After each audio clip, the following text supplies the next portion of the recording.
Sean, great to see you, man. Welcome to Popternative. Petey, what's up, man? How are you? I'm really excited to chat with you. I mean, this movie's something else. Let me tell you something. Yeah. Well, I'm curious to kind of ask you this because, horror movies have always been around, but everything's heightened now, right? The popularity, the creativity. Do you think about that at all? Like, you've worked in that genre before? No, like, I believe I'm getting into directing now. I directed a horror comedy already. I've just directed a straight horror. I think all our great characters came from independent movies. Yes. Freddy was an independent movie. So was, Art the Clown, to bring it up to date. Mm-hmm. They're all independent movies. Toxic Avenger, all these things came from independent movies. Studios haven't really been able to, they either take them from Japan or overseas or somewhere else, but like the creativity is coming from these independent movies. Yeah. And Pierre and Max, the way they do things, so run and gun, they just do it scene by scene. They don't have like a set schedule where you were there for 6 weeks. They called me randomly and Rebekah and Kennedy and myself are business partners with our spouses. We have 2 different production companies that co-produce a lot of stuff together. And we always hook each other up to, give each other parts. And they said, come on down. I shot it in 2 hours, so much so that I literally forgot I was in it. It was so effective. Like that. They were like, she would say, oh, this movie. And I go, Sean, you're in it. And I go, oh, that's right. I forgot.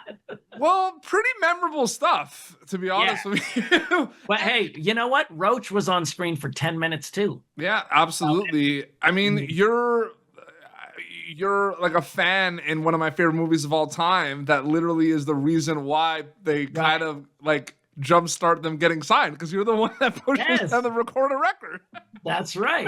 Yeah. Hey, they should have had me throughout that movie. That's what I should. I should have been chasing them across the country. That's what I. Well, that's my favorite line ever. Wasn't that our fan? That's.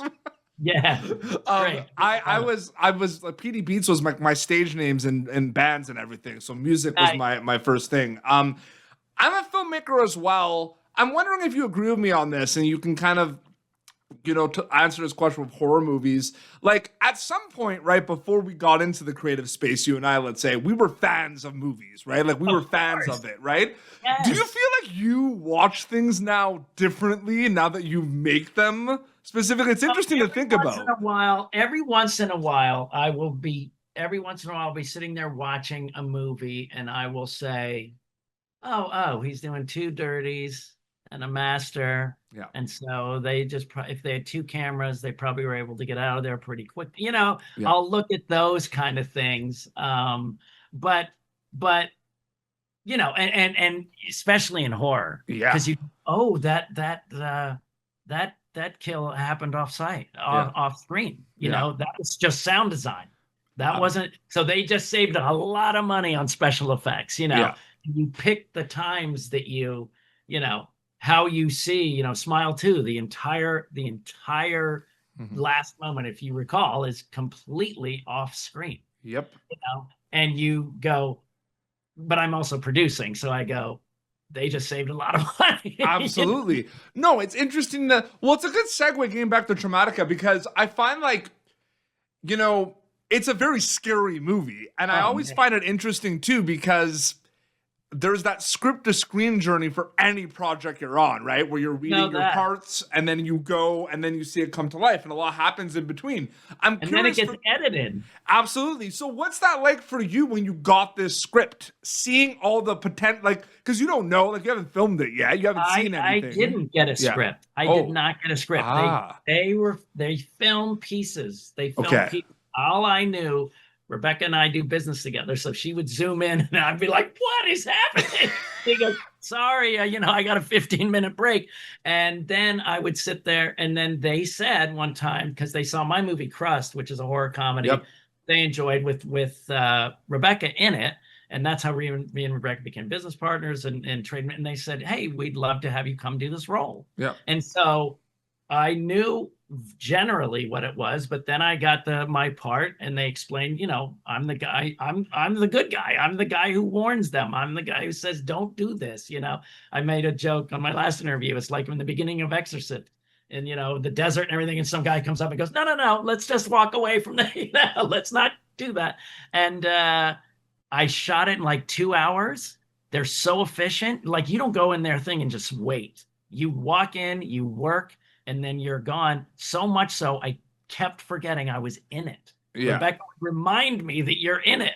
And because they shot it so quick and so fast, like months ago, that you don't even, remember that you were part of it. Do you think that's a misconception in our industry? Like, because you've worked on a lot of amazing TV films and movies, and like especially TV shows, like one episode, and like they'll say, "Oh, cool, you worked on one episode," but they're going to ask you like, "How was it working with this person?" You're like, "I was there for a day." Yeah. You go, Look, my answer is usually I go, the leads are so busy. Yeah. I don't have time. You know what I mean? Mm-hmm. Especially, with people who are like, when I did Damon Wayans, I didn't even rehearse with them all week because he's producing and writing. And then he comes down the last 2 days and shoots, stand-in is doing everything. Yep. So, people are really, really busy. So there's a lot of time you don't get to know people. Absolutely. No, it's very interesting. And it's cool because I do want to ask, because you've worked on a lot of amazing things, and a lot of amazing things that don't, like, they continue to exist. You know what I mean? They continue. Your example, that thing you do was Tom Hanks's worst box office opening in his entire career, but it is still beloved to this day. Now, for me, if that movie was a huge hit on that weekend, my career would have changed. Yeah, no, absolutely. But I think like you're also saying like you never know, really. You know what I mean? You throw something on the wall and it sticks or it doesn't stick.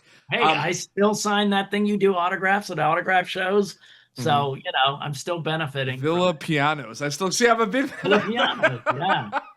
Yes. But the thing is, it's like it was announced that you're going to be back in your role for the new Wizard show. Wizards Twister had a Twisters movie. What's it like being part of these worlds that like continue to grow, so to speak? Yeah, they don't go away. The Wizards thing was so great because literally 20-somethings all over this country know me as Mantooth from Wizards. Yep. I had no idea that it was the Halloween episode. Yep. I had no clue. And that, because I kept saying, how can you remember me? It was only one episode. They go, no. It was the Halloween special they showed every year. So when they announced that I was coming back, the Gen Z people are going absolutely bananas, Yeah. So it's really, it's great. And it goes to what I was taught earlier. And I was raised the right way by good parents to just say, just be someone a pleasure to work with. Yep. Because obviously if I was an a-hole, they never would have brought me back. And I think that's what Rebekah and I take in our business with our spouses, is that we just want to be good people as much as we can, and I got a guy who worked with me on jury duty, had a show on CBS, and he brought me back 25 years later. Yeah. It can go a long way just being a nice guy. And we also do this because we love it too. You know what I mean? Yes. Yeah. We do it because we love it. And it's exciting because this movie too, in like horror movies right now there's so many amazing ones coming out. And I'm wondering, like, you think about how it's spooky season all year round, but specifically October, it's like nuts, right? Because new ones come out and then ones from, so do you think about the fact that like when you work on a horror movie and if like say like Rebekah asks you to do this, you do it, like you like, do you say yes because it's like the marathons are so big in the fall? And I mean, it's not just because of that. I saw Two Witches, and I saw what these guys did. Yeah. In Two Witches with, it's Max and Pierre, and that's it. And, and they move so great, and they can, with their insular, small run and gun style, they can create really insane worlds. So I just want to work with someone who can do that. Because a lot of those small movies, they just don't look great and they're not really good. And these guys can shoot it in that run and gun style, but make a tremendous film. And I can't wait for people to check it out. Traumatika, they're going to be able to check it out in September, which is really, really exciting. Isn't it nuts? It's nuts. It's nuts. And Sean, it was an honor and privilege to speak with you, man. Thank you so much for your time. Thank you, appreciate you, brother. Awesome. Thank you for tuning in to Popternative. Make sure to check out our past episodes of Popternative on YouTube.